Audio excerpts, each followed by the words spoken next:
Sejam todos bem-vindos novamente ao nosso curso de extensão em Direito Constitucional Comparado. Eu sou o professor Luiz Fernandes Garbosa, estou ministrando esse curso através da educação à distância da Universidade Federal de Mato Grosso do Sul. E nós retomamos aqui na presente aula a partir da matriz constitucional norte-americana, depois de termos estudado a matriz constitucional britânica na aula anterior. A matriz constitucional norte-americana, ela é derivada naturalmente da matriz constitucional britânica, na medida em que os Estados Unidos da América, ou as 13 antigas colônias, eram colônias da coroa britânica e, portanto, a origem do constitucionalismo norte-americano está vinculada com a origem do constitucionalismo, está vinculada com o constitucionalismo britânico. Então, algumas características ou alguns legados importantes do constitucionalismo britânico foram recebidos pelo constitucionalismo norte-americano.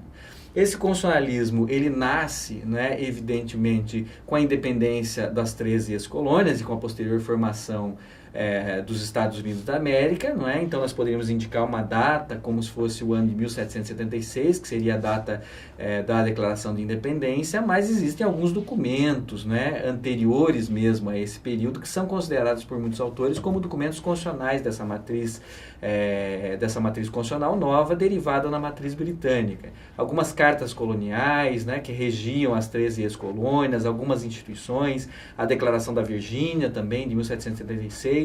Então, existem alguns documentos aí, a origem ali desse sistema constitucional norte-americano, ele naturalmente é um pouquinho anterior a 1776, mas uma data que fica como uma data que nós podemos considerar como início, mais estritamente falando, da matriz constitucional norte-americana, exatamente o ano da independência norte-americana, 1776, como todos sabem. Outros documentos constitucionais importantes, anteriores mesmo à Constituição norte-americana, que foi adotada em 1787, criando-se os Estados Unidos da América, são as 13 constituições das ex-colônias. Então, também não é correto compreender que o primeiro documento constitucional da matriz norte-americana é a Constituição norte-americana de 1787, na medida em que existe um período em que esses estados, essas ex-colônias britânicas, então independentes, e portanto cada uma delas um estado independente, também teve seus próprios documentos constitucionais. Então, nós temos aí todo um conjunto de documentos adotados após a independência que também fazem parte da história do direito constitucional norte-americano. É natural que após a união das 13 ex-colônias e o desenvolvimento do dos Estados Unidos da América, desde as 13 colônias ou os 13 estados originais até os atuais 50 estados, esse sistema jurídico e esse sistema constitucional modificou-se bastante. E um documento particularmente importante nessa seara vai ser exatamente a Constituição de 1787, a primeira Constituição desse novo estado, dos Estados Unidos da América, e a Constituição que vigora até os dias atuais. Então, também essa Constituição, ela é naturalmente um documento importante para a compreensão e para o estudo do sistema constitucional norte-americano. Como nós sabemos, essa Constituição, ela é composta por 7 artigos, que são divididos em diversas seções, diversas subdivisões, e que organizam aspectos essenciais, principalmente de um ponto de vista orgânico do direito constitucional norte-americano. Então, o artigo 1º e suas diversas seções organizam o Poder Legislativo, o Congresso Nacional, a Câmara dos Representantes, o Senado dos Estados Unidos da América. O artigo 2º organiza o Poder Executivo, o sistema presidencialista, as competências do Presidente da República, diversos critérios relativos ao Poder Executivo, portanto. O artigo 3º organiza o Poder Judiciário, que possui uma estrutura federal, organiza traços gerais da Justiça Federal e das Justiças Estaduais, e assim sucessivamente. Nós temos, então, nesses 7 artigos, uma Constituição que se preocupa essencialmente com a organização do Estado norte-americano, da Federação, com a forma de governo, sistema de governo, com poucas disposições que significam ou que representem o estabelecimento de direitos fundamentais. Nós vamos ver isso, existem algumas razões para isso. Os direitos fundamentais são estabelecidos no Bill of Rights norte-americano, ou seja, nas 10 primeiras emendas à Constituição dos Estados Unidos da América, que foram ratificadas em 1791, ou seja, alguns anos depois da criação e da entrada em vigor da Constituição norte-americana, e alguns outros documentos, algumas outras emendas posteriores, como a 13ª, que aboliu a escravidão, a 14ª, que estabeleceu a cláusula da Equal Protection, ou seja, do igual direito de proteção de todos os cidadãos norte-americanos, e uma série de outros documentos que são documentos importantes nessa matriz constitucional. Uma coisa importante a se recordar é o seguinte: A matriz constitucional norte-americana, ela tem algumas peculiaridades, de modo que não parece correto entender que seja possível compreender adequadamente ou profundamente o direito constitucional norte-americano apenas a partir da Constituição norte-americana, que, como nós vimos, é uma Constituição sintética e essencialmente orgânica, né? Poucos artigos, embora artigos longos, né, divididos em diversas seções, mas que se preocupam essencialmente com a organização dos 3 poderes da Federação Norte-Americana em nível federal. Né? Nós temos que lembrar que até mesmo em função das origens dos Estados Unidos da América, esse federalismo centrípeto, né, ou por agregação, em que estados antissoberanos se tornam um único novo estado, deixando de ser soberanos e passando a ser apenas autônomos, esse tipo de federalismo tem como característica a descentralização do poder, a descentralização de competências amplas, né, razoavelmente amplas na esfera dos estados. Nota-se, quando se examina a forma a gênese, né, o modo de formação de estados federais, como Estados Unidos, Suíça, Alemanha, Brasil e outros, que o federalismo centrípeto, esse que resulta da agregação de estados anteriormente soberanos, ele tende a ser mais descentralizado, ou seja, mais competências, mais poderes tendem a ser conferidos aos estados da federação, aos estados federados. Ao passo que um federalismo centrífugo, como é o caso do federalismo brasileiro, o Brasil era um estado unitário sob a nossa primeira Constituição, sob a Constituição do Império de 1824, quando ele se desagrega, né, posteriormente com a Constituição da República de 1891, que adota a forma federativa de Estado, nota-se que nesse tipo de federalismo a tendência é uma menor descentralização, né, uma menor autonomia dos estados, comparativamente com estados cujo federalismo é um federalismo de agregação como o norte-americano, como o suíço. São 2 exemplos de federalismos bastante descentralizados, não é? Então nós temos que lembrar que, além da Constituição norte-americana, que organiza a União e os seus poderes, a República norte-americana e a Federação norte-americana, né, nós temos também 50 constituições estaduais. Hoje, atualmente, são 50 estados na Federação norte-americana e uma característica do Estado federal é exatamente o fato de que os entes federados, né, eles detêm autonomia. Essa autonomia significa, entre outras coisas, competência para auto-organização, auto-legislação e autogoverno. E a principal manifestação de auto-organização e auto-legislação é a competência do Estado criar sua própria Constituição, cada um dos estados criar sua própria Constituição, e organizar os seus próprios poderes. Então, repete-se, né? Um poder legislativo estadual, um poder executivo estadual e um poder judiciário estadual, além dos órgãos equivalentes em nível federal. E isso se faz através de constituições estaduais. Então, nós temos dentro dos Estados Unidos da América 51 constituições. A Constituição Federal de 1787 e mais 50 constituições, uma de cada um dos estados norte-americanos. E considerando que a Constituição norte-americana adota um critério segundo o qual as competências da União são taxativas e as competências dos estados são residuais, ou seja, todas as competências que não são da União cabem aos estados, existe uma descentralização maior, o que significa dizer, boa parte das normas constitucionais norte-americanas estão contidas nas constituições estaduais e não na Constituição Federal.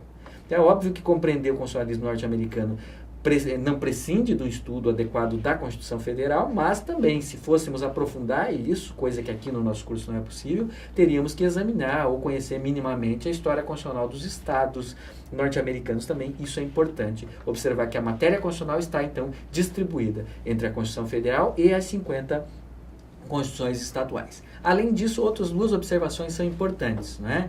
Nós temos que lembrar um outro aspecto que nós precisamos lembrar, é exatamente o fato de que o sistema jurídico norte-americano é um sistema baseado no common law, é um sistema de common law, não é um sistema romanista ou romano-germânico. O que significa, entre outras coisas, que existe um papel bastante amplo e bastante destacado para a jurisprudência, para as decisões dos tribunais e particularmente para os precedentes judiciais, né? Nós sabemos que esse sistema ele tem origem na jurisprudência, essa é a sua principal característica, é um legado que o direito britânico deixa nas ex-colônias nos Estados Unidos da América e, portanto, lega também para os Estados Unidos da América quando eles se formam. E ele tem como característica estruturante o princípio do precedente vinculante, stare decisis, né? Significa a regra segundo a qual toda vez que um tribunal decide uma matéria pela primeira vez, né, estabelecendo os fundamentos de direito para o julgamento daquela questão, esses fundamentos de direito são aplicáveis para todos os demais casos que porventura se apresentem, que sejam idênticos ou que sejam semelhantes a esse caso anteriormente julgado. Essa vinculatividade do precedente vale para o próprio órgão, ou seja, se um tribunal julgou de uma determinada matéria de uma determinada forma hoje, ele terá que continuar julgando isso em princípio no futuro, a menos que mudem as circunstâncias e que ele justifique a mudança da sua jurisprudência.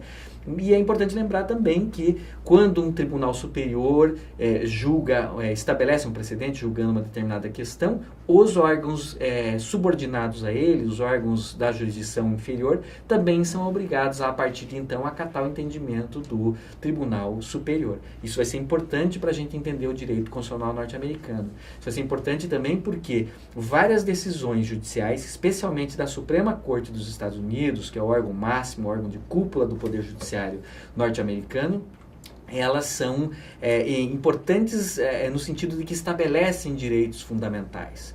Miranda versus Arizona, Brown versus Board of Education of Topeka e várias outras decisões, Mapp versus Ohio, são decisões importantíssimas da Suprema Corte que estabelecem normas, que estabelecem direitos fundamentais, enfim. Então são normas que também são consideradas. Nós temos que lembrar que esses precedentes estabelecidos por essas decisões da Suprema Corte fazem parte do direito constitucional norte-americano. Então, para uma visão mais completa do direito constitucional norte-americano, é importante frisar. Temos que compreender a Constituição de 1787, mas também temos que compreender as constituições estaduais, como já dito, e também conhecer minimamente a jurisprudência e alguns precedentes particularmente importantes da Suprema Corte norte-americana, porque eles delineiam, desenvolvem bastante o direito constitucional norte-americano, especialmente no que diz respeito a direitos fundamentais. Ainda, apesar da Constituição norte-americana pretender, de certa maneira, ser uma Constituição escrita, rígida e unitextual, nós temos também no sistema jurídico norte-americano, como tínhamos no inglês, costumes constitucionais ou conventions. Os costumes constitucionais se formam e são reconhecidos, em uma certa medida, como integrantes desse sistema constitucional, desse bloco de normas que diz respeito à constitucionalidade. Então, também devemos observar que existem alguns costumes que são reconhecidos como parte integrante do sistema constitucional norte-americano. Feitas essas observações preliminares, eu gostaria de elencar aqui alguns dos legados que o constitucionalismo norte-americano proporcionou para os sistemas constitucionais posteriores, situados nos mais diversos países do mundo. Essa matriz constitucional é a segunda mais antiga, ela apenas perde em antiguidade entre os sistemas modernos para a já examinada matriz constitucional britânica, e ela tem uma influência muito grande sobre um sem número de sistemas constitucionais ao redor do mundo. Nós poderíamos afirmar, sem muito medo de errar, que não há sistema constitucional contemporâneo que não tenha sofrido de um modo ou de outro a influência do direito constitucional norte-americano, em maior ou menor medida. Isso fica bem claro por conta desses legados que a matriz norte-americana confere, para outros sistemas constitucionais. Então, quais são esses legados? Quais são os elementos que essa matriz difundiu, divulgou e transmitiu para outros sistemas? Primeiramente, as constituições escritas e rígidas.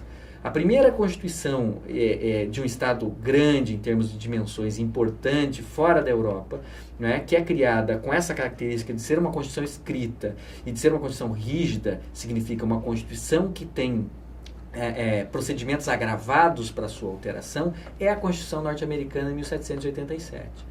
É a partir da matriz constitucional norte-americana que nós temos a difusão ao redor do mundo da técnica de se adotar constituições escritas, normalmente unitextuais, que pretendem, então, num texto único, exaurir, pelo menos, os principais aspectos da matéria constitucional, e que são dotadas da característica da rigidez, ou seja, aquelas são normas jurídicas cuja modificação é agravada de dificultado através de vários expedientes, né?